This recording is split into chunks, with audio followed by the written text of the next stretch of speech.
and so on. So I want to say something about the issue having to do with myth and Midrash, okay? So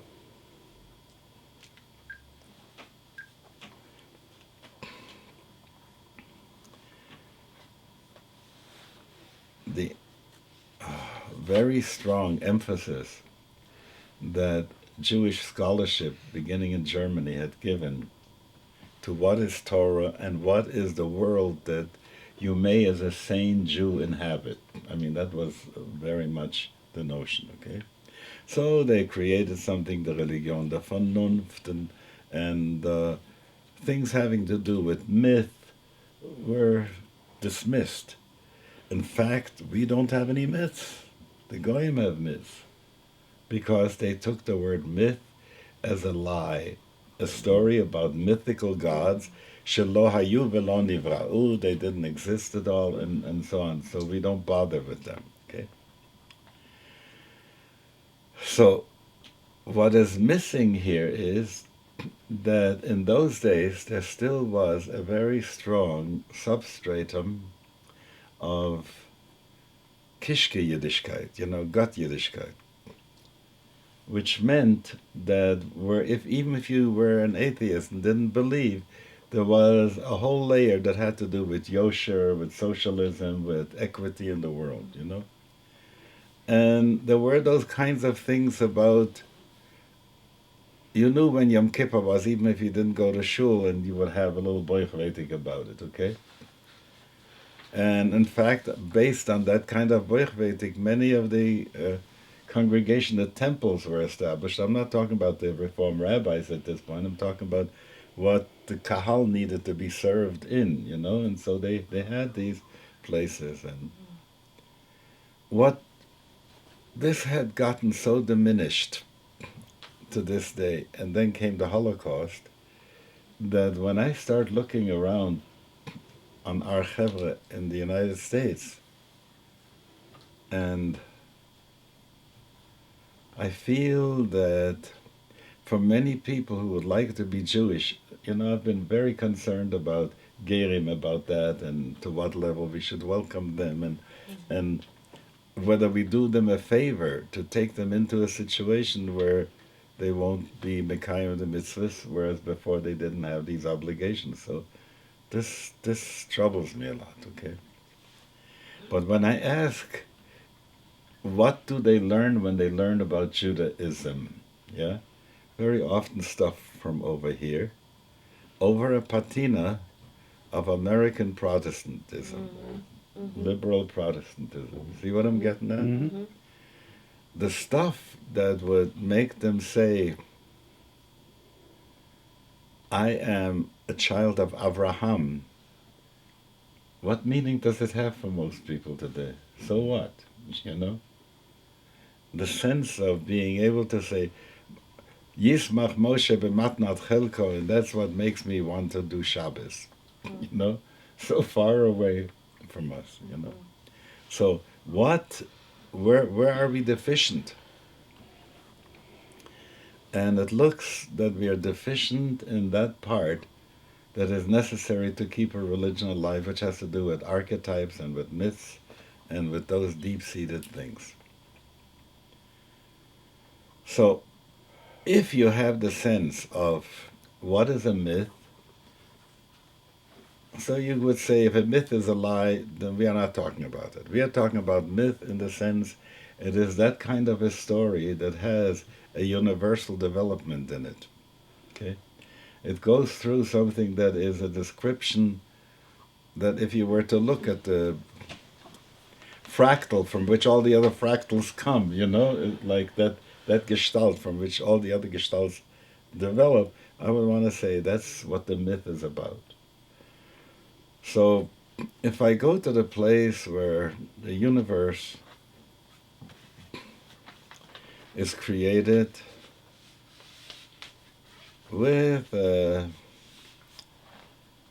internal intelligence that seeks to move from simple to complex and that works in community together and so on and so forth. And I go and ask myself, what do I mean by the creator?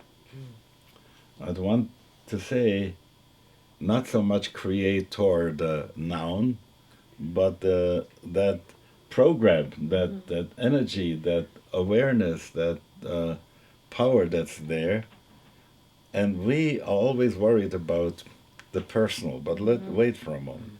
But this is what takes millions of years to spin galaxies and to create this Friday morning where we're here, okay? But this is all happening. Now, for us to find a story in which we would be satisfied to have our years on earth with the happiness and with the struggles and so on and so forth, because this process of making the universe intelligent, you know, so we are little cogs in the machinery, you know. You're here, another person is here. If you won't be here, there would be another one here. Consciousness will continue to emerge, will continue to grow, etc., and so on. And I come to this process and I say, you're unfair. If you don't want to give me a significance in here, a meaning in here, then I don't want to collaborate with you. You didn't ask me. You put me here, you gave me free will and all that stuff, and I demand, yes, that there should be a story in which I'm involved with you, okay? And then we get something that shows itself like Adam Kadmon, that shows itself as El in Chesed, Elokim in Gevura. You know, the root metaphors start creating personal things so we can have relationship with that. Now, I don't believe that there could be a continuation of the task that we as Jews have to do without having some mythic energy coming in to give us meaning and to give us coherence and to make us connect with that process as if we were talking to another person.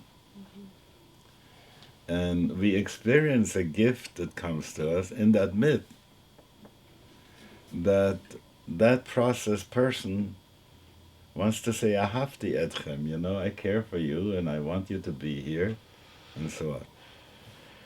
Now, how do you keep such a myth going? So you have to have a ritual, which is to say that you and that other are going to interact in different times with doing different things, and you want to be able to create, in order that that myth should be strong, you want to create a possibility of communication there, okay? So the sense that we need to get from the universe, from that creator, we need to get a feedback that says, right on, you know, you're doing it right. Or to be able to get the feedback and says, if you deviate from that, you're going to get into trouble, okay? So the feedback, that's how we see the process of revelation, the feedback that comes from that. I have a question about that. So the meaning that we have to have a personal meaning to our life, wouldn't that be like flow with a wisdom of intelligence, of creation, and then the meaning is kind of like flowers comes out of that, and then it's naturally it feeds right back into the myth.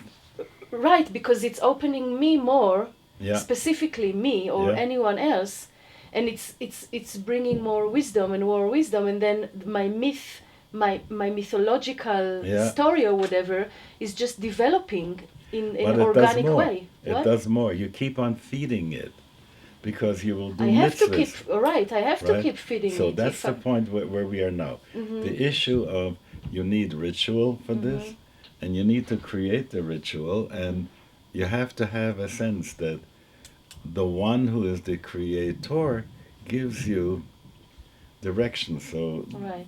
for life and for how to feed that thing, it's almost like saying, you like the myth, invest.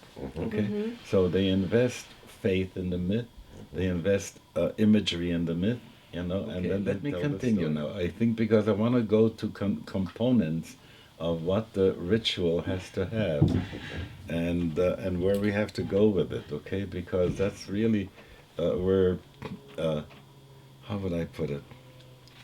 The great lacuna right now in American Judaism is that there isn't enough life-giving ritual going with stories, that this is really shared, that people would think, we're counting Sfira and how wonderful it is. But I would like to also have the feeling, wow, just a week, and we're gonna get to Torah. Wow, I'd like to be able to feel that, and there's so many other things that crowd out that thing for us. So when I ask myself, you see, these days, much of what I'm thinking about is sort of like spinning an ethical wheel, saying, this is what I want to tell you, where I'm seeing the world right now, and what's necessary to put in here. And I feel that yesterday someone called me, a Chabad person, wonderful guy, telling me that they're getting the archives, whatever they can get about Reb Menachem Mendel together, because before him we didn't have the media to be able to do it with. There's a little bit of film of Reb Yesod Yitzchak, but not very much. Video and audio stuff starts coming in a little bit later. So he tells me that the big problem they have is that the media, the magnetic media, have a very short life cycle. So there has to be, not only do you have to digitize it, but you have to find a digital way of being able to hold it. Now that's a big question that has to be dealt with. So, but you see that they're trying to make sure that people will get, oh yes, and every week they put out a DVD with something that the Rebbe said, with the Rebbe's speaking, and one line on top goes in Hebrew, and the other one goes in English, and he speaks in Yiddish. And they have others like this that have Spanish and Russian and so on and so forth, so that people would be able to hear that. Now, I look at this thing and I see, here are people who will work very hard to make sure that the culture will be holding this material. When Jacob Pugatzky would talk often to Balabatim, he liked to give a talk called The Bible of the Synagogue, in which he pointed out that not everything that we believe is in the Chumash, is in the Chumash.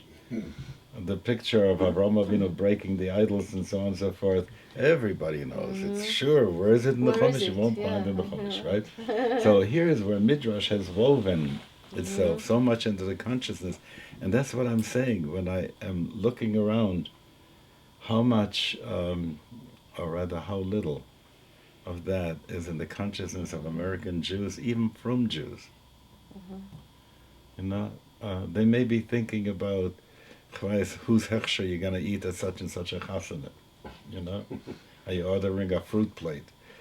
I heard such conversations, so on the other hand, to be able to say, what's the dream? Do we have dreams of Amlechet Kohanim v'Goy Kadosh? That's what concerns me, and I see an impoverishment in basic mitzvahs. And these few weeks I've been thinking about, we are dealing with Gerim, we are dealing with bar mitzvah people and so on. And both of them, the bar mitzvah boy has to be mikabel, that's what we're saying, mitzvahs, right? So he has to put on tefillin, he has to put on tzitzis, and he has to daven and so on and so forth. And I feel that that's being neglected, that instruction. And not only instruction, you have to do it, but, how would I say, such an understanding that ukshartem laot in al yadecha, and the sense of totafot and getting into I don't see this around.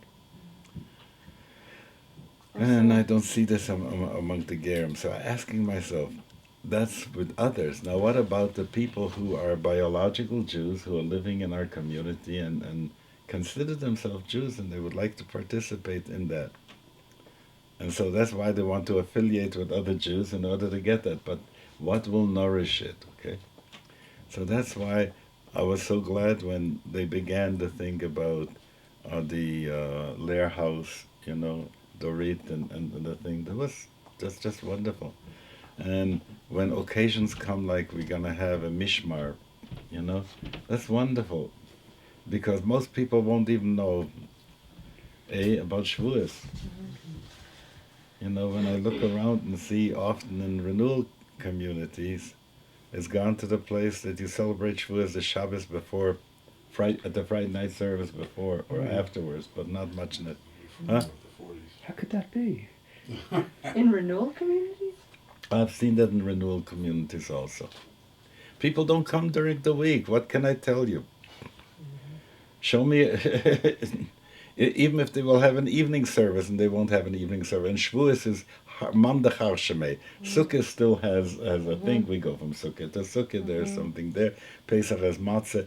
I don't see much on Shavuos around. Confirmation. Huh? Confirmation. Well, I tell you, that was a good thing at that point. I mean, Reform really tried to find something to bring the people in and to remind the other people too that you're also being confirmed as Jews at this point. So, anyway, I feel that this lack of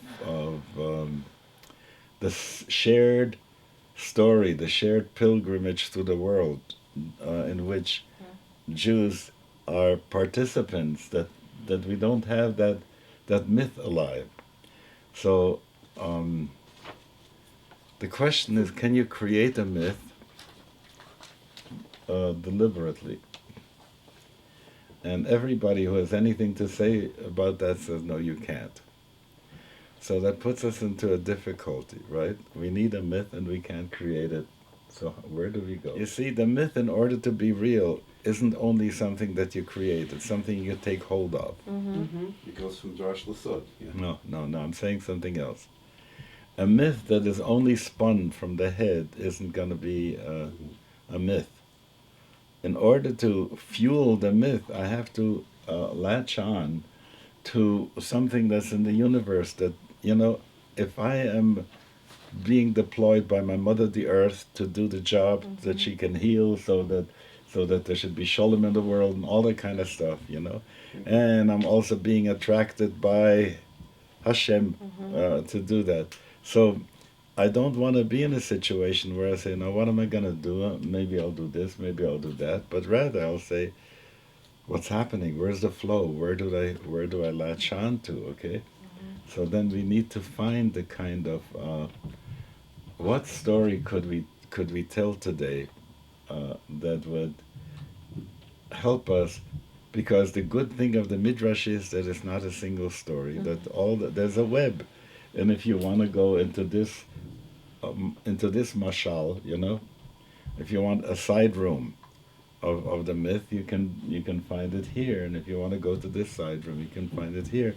And the myth is operative on 4 levels. So if you like to play a myth in Asiya, you can have the bathtub of Yisro. If you want to play it in Yetzirah, you can have a whole thing of what does it mean, that feeling that things are kosher kriyas yamsuf.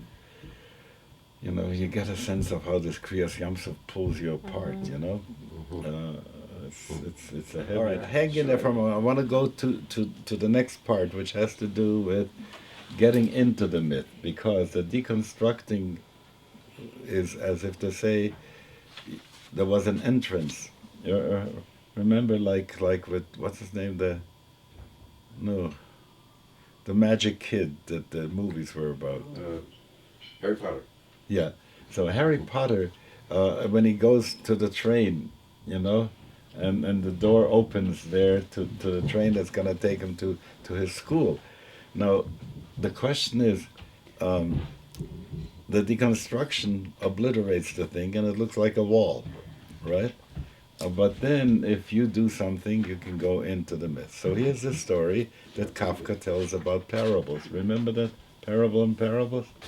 Two people are arguing with each other. One of them says, "Stop already with the parables. Every time you tell me a parable, there's no such a place. You say, go into there. There's no such a place to go. Leave me alone." So he says, the trouble with you is you never entered into the parable. If you entered in the parable, a parable would come true. So he says, I bet you that's only a parable. Okay. So you have the two ways in which you look at myth. I bet you that's only a myth, right?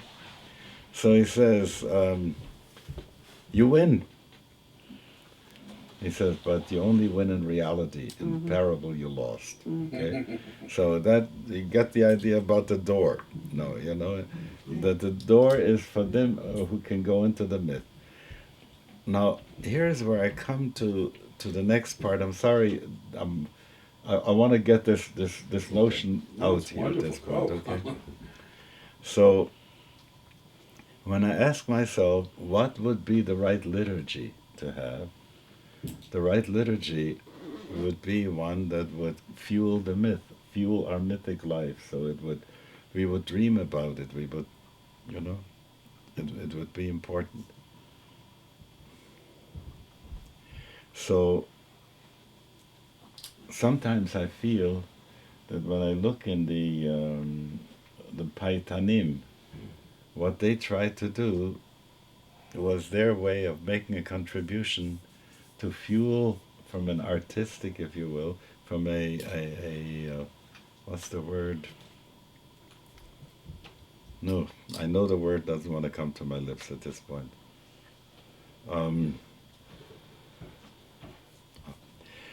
So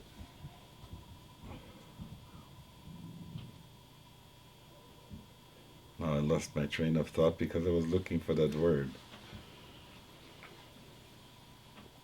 You're talking about piyutim, the ritual. That right, thank you. So what happens is then, for them, a piyut, take the piyut of Unesanet Tokef. It's such a powerful mashal for this thing, The scribes are sitting in heaven, the angels are shaking, and the apportioning is taking place and so on. And who isn't afraid of the Yom Hadin, And you get a sense how this was what fueled the myth at that point. For us, it's a hard one to deal with at this point, to say what our sense of bureaucracy has become, to say that on Rosh Hashanah there's this bureaucracy. They're sitting in their cubicles, and writing out your quittel, and then you take your quittel and go up to the Rebbeinu Shalom and say, stamp it for me, As I tell it this way, it's funny, but there is something that we want to be able to feed in. And I have the feeling that when I look at curricula and so on and so forth, the aesthetic, that's the word I was looking for. I find that that the people who are the deconstructing ones have killed the aesthetic of the thing, and they are not allowing for it to be there. And dafke, if I want to move from olam to olam, I can't do it without the aesthetic, There's a sulam mutzaf alza v'rosh magia shamayma is in the aesthetic, and each level adds another dimensionality to it. So I had this conversation with Barya the other day, and he was asking me this question: Abba, when was the last time you did Shabbos according to the Shulchan Aruch?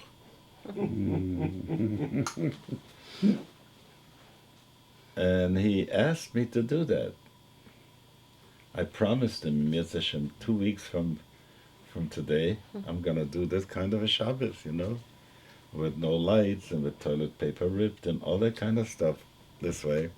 With the Zmiris, everyone said, and the bench and the whole Birchat Hamazon and Shir HaShirim before I'm going to do a Mincha, all that.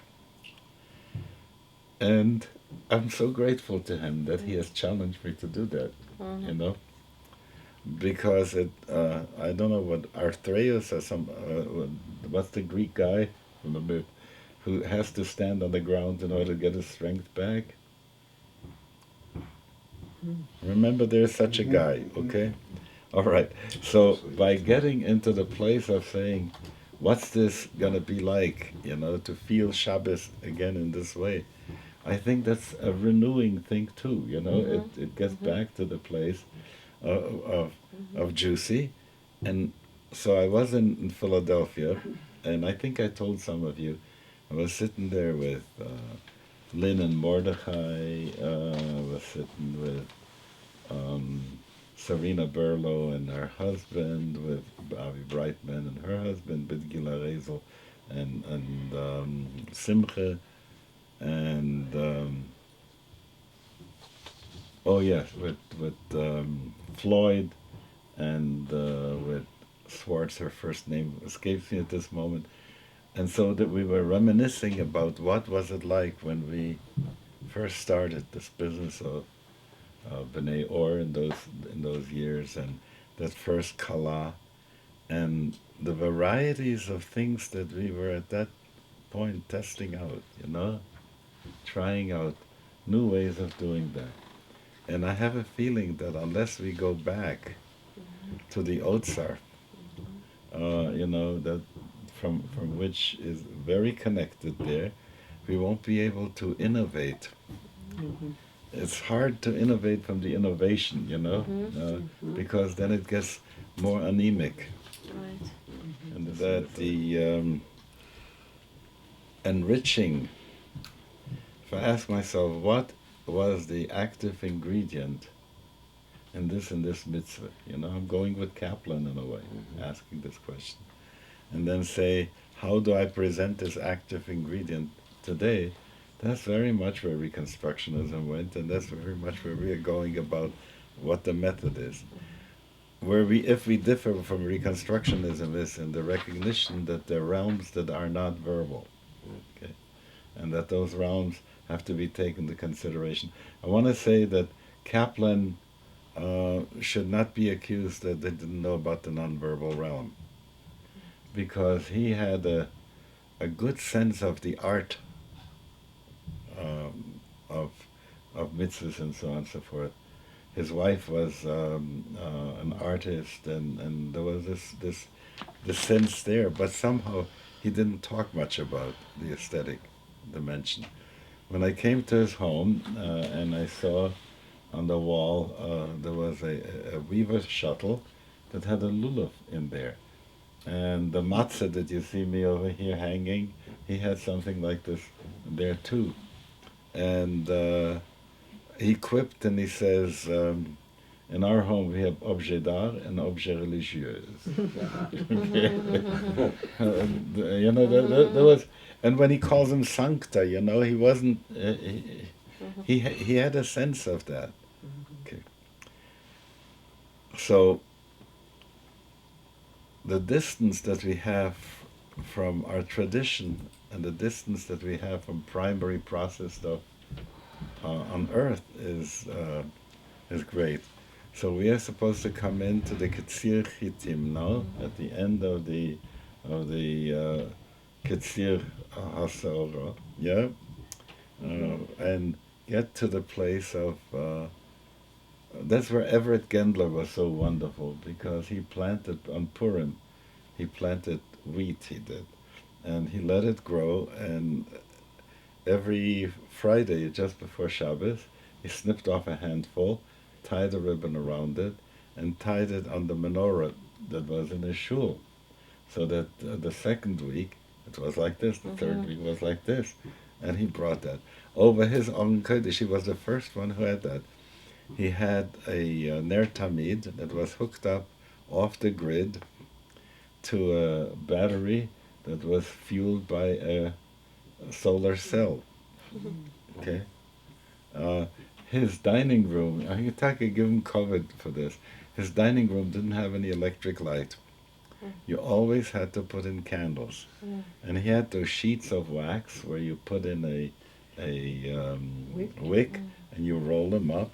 And so when I was at his home, we were preparing for dinner by by setting up that thing. So that sense, and I feel we are far away from that. That yeah.